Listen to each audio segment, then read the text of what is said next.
জম্মু কাশ্মীরের অনন্তনাগ জেলার পহেলগাঁওয়ের বৈশ্যানর উপত্যকায় একবারে জঙ্গি হানা এবং সেই জঙ্গি হানায় ঘটনায় অন্তত ২৬ জন পর্যটকের মৃত্যু হয়েছে। পুলিশ সূত্রে খবর, স্বয়ংক্রিয় অস্ত্রধারী হামলাকারীরা সংখ্যায় ছিল ৫ থেকে ৬ জন। ঘটনাচক্রে মার্কিন ভাইস প্রেসিডেন্ট জেডি ভান্সের ভারত সফর এবং প্রধানমন্ত্রী নরেন্দ্র মোদী সৌদি আরব সফরের সময়টিকেই হামলার জন্য বেছে নিয়েছে সন্ত্রাসবাদীরা।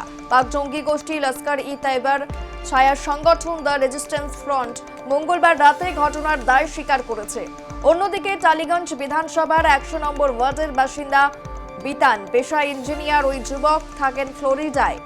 ১৬ এপ্রিল স্ত্রী সন্তানকে নিয়ে কাশ্মীরে বেড়াতে গিয়েছিলেন। জঙ্গি হামলার সময় বিতান পহেলগাঁওয়ের ওই রিসর্টে ছিলেন। জেহাদি হামলার বলি হতে হয় ৪০ বছরের ওই ব্যক্তিকে। তবে তার স্ত্রী সোহিনী এবং সন্তান রিদান সুস্থ রয়েছেন। ইতিমধ্যে রাজ্যের মুখ্যমন্ত্রী মমতা বন্দ্যোপাধ্যায় নিজে বিতানের স্ত্রী সোহিনীকে ফোন করেছেন। সূত্রের খবর, মমতা বন্দ্যোপাধ্যায়ের সঙ্গে কথা বলতে গিয়ে কান্নায় ভেঙে পড়েন সোহিনী। এই বিপদের দিনে সমস্ত রকম ভাবে তার পাশে থাকার বার্তা দিয়েছেন মুখ্যমন্ত্রী।